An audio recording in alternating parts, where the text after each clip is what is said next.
یہ وہ دن ہے جس میں اللہ تعالیٰ اہل عرفہ کے بارے میں فرشتوں کے سامنے فخر کرتے ہیں۔ الحمدللہ رب العالمین والصلاة والسلام علی اشرف الانبیاء والمرسلین، اما بعد، السلام علیکم ورحمۃ اللہ وبرکاتہ۔ 9 ذی الحجہ یعنی یوم عرفہ۔ یوم عرفہ کی تیاری کیا ہے؟ اس دن کو کیسے گزارا جائے؟ کچھ اہم باتیں خاص ہم خواتین کے لیے جن کو مد نظر رکھتے ہوئے ہم اس دن کی رحمتوں اور برکتوں سے فائدہ اٹھا سکتے ہیں۔ عرفہ کا دن اپنی ساری توانائیاں گھر کو صاف ستھرا کرنے میں اور لگانے میں صرف کرنے کا دن نہیں ہے۔ بازاروں میں گھومنے پھرنے اور شاپنگ کی نظر کرنے کا دن نہیں ہے۔ آرام اور نیند کی نظر کرنے کا بھی دن نہیں ہے۔ اس دن کو اللہ تعالیٰ نے عظیم مقام عطا فرمایا ہے، جس سے جاننا اور اس کے بارے میں علم ہونا ہم سب پر لازم ہے۔ یہ وہ دن ہے جس میں اللہ تعالیٰ اہل عرفہ کے بارے میں فرشتوں کے سامنے فخر کرتے ہیں۔ یہ ایسا مبارک دن ہے جو جہنم سے لوگوں کو آزادی کا پروانہ دیتا ہے۔ یہ دن رب کی بھرپور عبادت اور دعاؤں کا دن ہے، لہٰذا اس دن کو غنیمت جانیں اور جتنی بھی خیر و بلائی اور دعائیں کر سکتے ہیں کر ڈالیں۔ اب جانتے ہیں کہ اس دن کو ہم کیا کریں اور کیسے گزاریں۔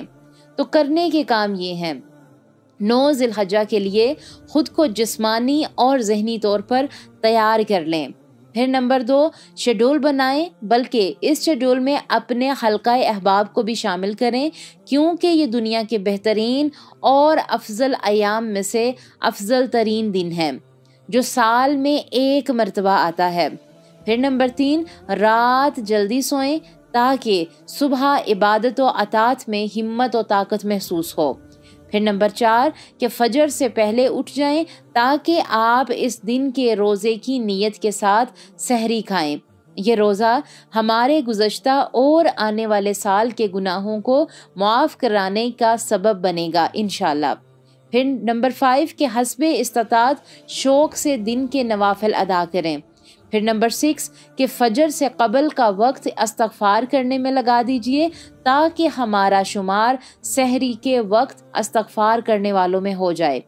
پھر نمبر 7 کہ اذان فجر سے کم از کم 5 منٹ قبل تیار ہو جائیے اور بہترین وضو کریں، پھر وضو کے بعد کی دعائیں پڑھیں۔ پھر نمبر 8 کہ مرد حضرات فجر کی نماز باجماعت پڑھیں اور اپنی جگہ طلوع صبح تک بیٹھ کر ذکر، اذکار اور تلاوت قرآن مجید میں گزاریں۔ پھر نمبر 9 کہ سلام کے بعد تکبیرات پڑھنا بھی نہ بھولیں۔ نماز اشراق کو بھی وہیں ادا کیجیے تاکہ آپ رسول اللہ صلی اللہ علیہ وآلہ وسلم کے ساتھ ادا کیے گئے حج و عمرہ کا ثواب پا سکیں۔ پھر اب آپ چاہیں تو کچھ منٹ سو جائیں اور نیت یہ ہو کہ اللہ تعالیٰ کی عبادت کے لیے مزید ہم نے تازہ دم ہونا ہے۔ پھر اٹھ کر 4 رکعت نماز چاشت ادا کریں اور پھر قرب الہی کے مزید راستے تلاش کریں، مثلاً صدقہ کرنا، بیمار کی عیادت یا رشتہ داروں کا خیال کرنا وغیرہ۔ اور اگر کسی نے دل دکھایا ہو تو اللہ کی رضا کے لیے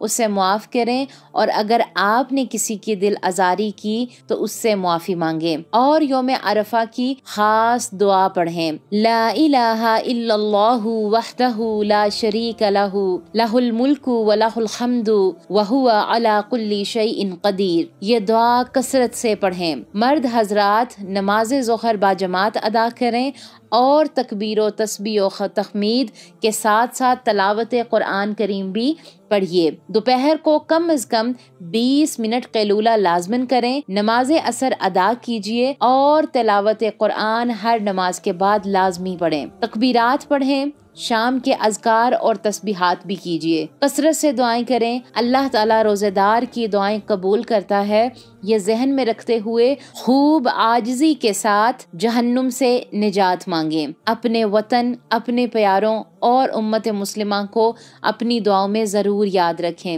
اور نیت کریں کہ آنے والے سال میں بھی ایسے ہی اپنے اللہ کے ساتھ رشتہ مضبوطی سے قائم رکھتے ہوئے زندگی گزارنی ہے۔